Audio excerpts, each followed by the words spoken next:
Hi friends, நான் healer Sasikala. எல்லோரும் எப்படி இருக்கீங்க? நான் ரொம்ப நல்லா இருக்கேன். வாழ்க வளமுடன். இறைவனின் அன்பும் ஆசீர்வாதமும் எல்லாருக்கும் கிடைக்கட்டும். இன்றைக்கி நம்ம எதை பற்றி பேச போகிறோம் அப்படின்னு பார்த்தீங்கன்னா, இயற்கையை பற்றி பேச போகிறோம். சரிங்களா?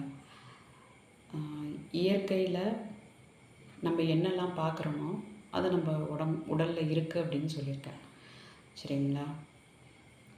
இயற்கையோட செயல்பாடுகள், அவங்க எப்படி செயல்படுறாங்க அப்படின்றத நம்ம கவனித்தோம் அப்படின்னா, நம்ம வாழ்க்கையில் எப்படி செயல்படணும் அப்படின்றத நமக்கு தெளிவாக புரிஞ்சிடும். நீர், நிலம், காற்று, சரிங்களா? இவங்க 3 பேரையுமே கவனித்து பாருங்கள். வீட்டு வாசலில் நம்மளை சுற்றி எவ்வளவோ மரங்கள், செடிகள் எல்லாமே இருக்குது. அவங்கள கூர்ந்து கவனித்து பாருங்கள். நீர்நிலை போகிறீங்க அப்படின்னா நீர்நிலையை கவனித்து பாருங்கள். அவங்களோட செயல்பாடுகள் எந்த அளவு இறைவனோட ஒன்றி இருக்குது அப்படின்றது புரியும். இறைவன்னா ஒன்றுமே இல்லை, அதை நான் முன்னாடியே சொல்லியிருக்கேன். நம்மளோட பிரபஞ்சம்தான். அதை நம்ம அவங்கவுங்க கம்ஃபர்ட்டுக்கு என்ன நேம் வைக்கணுமோ வச்சுக்கலாம்.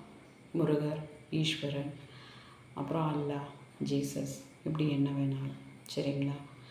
உருவம் வேணும்னா உருவம் கொடுக்கலாம், உருவம் இல்லைன்னா உருவம் இல்லை. இந்த விஷயத்துக்கு நம்ம போக வேண்டாம். உருவம் இருக்கா இல்லையா, இந்த டாபிக், இந்த ஆராய்ச்சி எதுவுமே வேண்டாம். இறைவன் கொடுத்துருக்க விஷயத்தை ஒவ்வொன்றையும் அனுபவிக்க மட்டுமே கற்றுக்கணும். முடிஞ்ச அளவு ஆராயிறது தவிக்கிறது ரொம்ப நல்லது.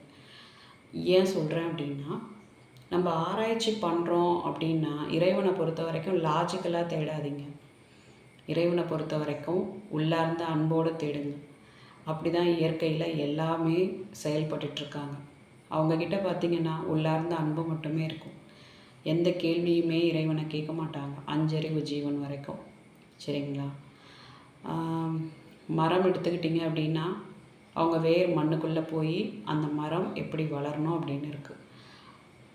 அவங்க நான் ஏன் இவ்வளோ இருட்டில் இருக்கணும், நான் ஏன் இவ்வளோ ஆழமாக போகணும், நான் எப்போ வளர்ந்து வருவேன் அப்படின்னு அவங்க இறைவனை கேட்டுட்ருக்க மாட்டாங்க. அவங்களுக்கு அந்த விதை மண்ணில் விழுந்து அந்த வேர் பூமியை பிடிச்சி மேலே வளர்ந்து எவ்வளோ நாள் அவங்க உயிர் வாழணும்னு இருக்கோ அவ்வளோ நாள் வாழ்வாங்க. வாழும்போதும் சரி, என் மரத்தில் இந்த குருவி தான் உட்காரணும், என்னோடய கிளையில் இவங்க தான் இருக்கணும் அப்படின்னு அவங்க சொல்ல மாட்டாங்க. ஏன்னா அவங்கள பொறுத்த வரைக்கும் இறைவன் விதித்த விதி என்னவோ, அவங்க எதுக்காக இந்த பிறப்பை எடுத்தாங்களோ அதை மட்டுமே நோக்கி பயணிப்பாங்க. சரிங்களா? இப்படி தான் ஒவ்வொரு ஜீவனும். நம்ம அந்த மாதிரி இருக்கோமா அப்படின்னு யோசித்து பாருங்கள்.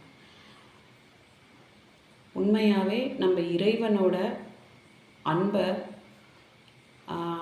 ஆராதிக்கிறோமா இல்லை அலட்சியப்படுத்துகிறோமா அப்படின்ற கேள்வியை ஒவ்வொருத்தருமே உள்ளுக்குள்ளே போய் கேட்டு பாருங்கள். சரிங்களா? இதுக்கான பதில் என்ன அப்படின்றத, என்ன வருதுன்னு உண்மையான பதிலை எனக்கு சொல்லுங்கள். இன்றைக்கி இதுதான் உங்களுக்கு. உண்மையாகவே நமக்கு இறைவன் கொடுக்குற அன்பை, இறைவன் காட்டுற காதலை, கருணையை நம்ம அக்செப்ட் பண்ணிக்கிறோமா, இல்லைனா அதை ஆராய்ச்சி பண்ணி இது இப்படி இருக்கணும் அப்படி இருக்கணும்னு சொல்லி நம்ம அந்த அந்த அன்புக்கு வேல்யூ கொடுக்காமல் இருக்கோமா அப்படின்றத எனக்கு சொல்லுங்கள். சரிங்களா? இன்றைக்கி இதை தான் சொல்லணும்னு நினச்சேன். நன்றி, வணக்கம்.